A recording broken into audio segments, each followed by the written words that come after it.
आपको कई जगह और ग्रंथों में जैसे वाल्मीकि रामायण, रामचरितमानस आदि ग्रंथों में शूर्पणखा के बारे में जानकारी मिलती है। यह बात तो सभी जानते हैं कि लक्ष्मण जी ने शूर्पणखा की नाक काट दी थी। तो आइए आज हम आपको कुछ ऐसी बातें बताते हैं जो आपने शायद ही पहले सुनी होगी। तो वीडियो को स्टार्ट करने से पहले वीडियो को लाइक एंड चैनल को सब्सक्राइब करना मत भूलना। यहाँ इस चैनल पे आपको ऐसी ही रोचक बातें जानने को मिलती रहती है। पहले हम ये जानते हैं कि शूर्पणखा कौन थी। शूर्पणखा ऋषि विश्वश्रवा और कैकसी की पुत्री थी तथा लंका नरेश रावण की बहन थी। शूर्पणखा के पति कुबेर को रावण ने बेदखल कर दिया था। उसके बाद रावण ने अपनी बहन की शादी एक राक्षस पुत्र से कर दी थी। तो आपने यह तो सुना होगा कि शूर्पणखा ने रावण को श्राप दिया था, यही कारण था जिससे रावण की मृत्यु हुई। तो आखिर वो श्राप शूर्पणखा ने रावण को क्यों दिया, तो ये जानते हैं।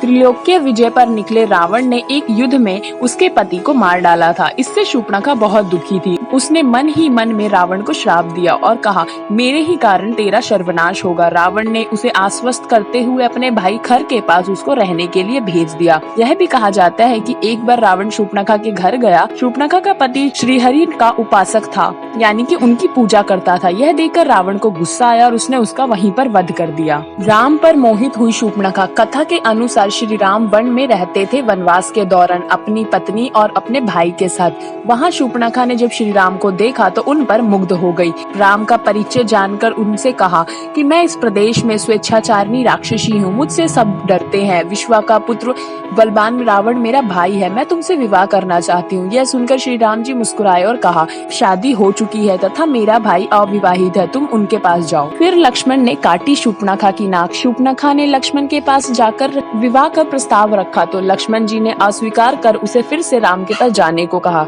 यह सुनकर वह भड़क गई और उनसे कहा कि मैं सीता को अभी खा लेती हूँ, तब यह सौत नहीं रहेगी और फिर हम विवाह कर लेंगे। जब वह सीता की ओर झपटी तो राम के आज्ञा अनुसार लक्ष्मण ने उसकी नाक और कान काट दी। कहते हैं कि जब ये घटना घटी तब तीनों पंचवटी में रहते थे। पंचवटी नासिक में है। यह भी माना जाता है कि नासिक का नाम इसलिए नासिक है क्योंकि वहाँ शूर्पणखा की नाक काटी गई थी। खरदूषण कौन थे और उनका वध कैसे हुआ।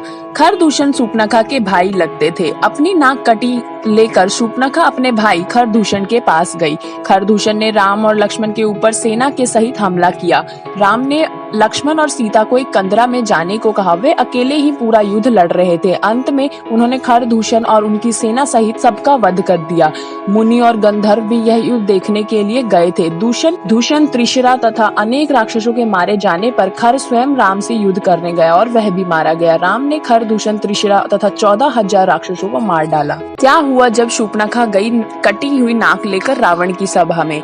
पंचवटी में लक्ष्मण से अपमानित शूर्पणखा ने अपने भाई रावण से अपनी दशा सुनाई और उसके कान भरते हुए कहा, सीता अत्यंत सुंदर है और वह तुम्हारी पत्नी बनने के लिए सर्वथा योग्य है। तब रावण ने अपनी बहन के अपमान का बदला लेने के लिए अपने मामा मरीच के साथ मिलकर सीता का अपहरण करने की योजना बनाई। कहते हैं कि पहले जन्म में शूर्पणखा इंद्रलोक की नयनतारा नामक अप्सरा थी। उस समय पृथ्वी पर एक व्रजा नाम के एक ऋषि घोर तपस्या कर रहे थे और एक दिन ऋषि की तपस्या भंग करने के लिए इंद्र ने उसे धरती पर भेजा। परंतु व्रजा ऋषि की तपस्या भंग होने पर उन्होंने इसे राक्षसी होने का श्राप दे दिया। ऋषि से क्षमा याचना करने के पर व्रजा ऋषि ने उनसे कहा कि राक्षस जन्म में ही तुझे प्रभु के दर्शन होंगे। तब वही अप्सरा देह त्याग के शूर्पणखा राक्षसी बनी। शूर्पणखा की ज्ञान चक्षु कब खुले। जब शूर्पणखा की लक्ष्मण जी ने नाक और कान काट दिए थे तो शूर्पणखा का ज्ञान चक्षु खुल गया और उसे ध्यान हो गया कि वह कौन है।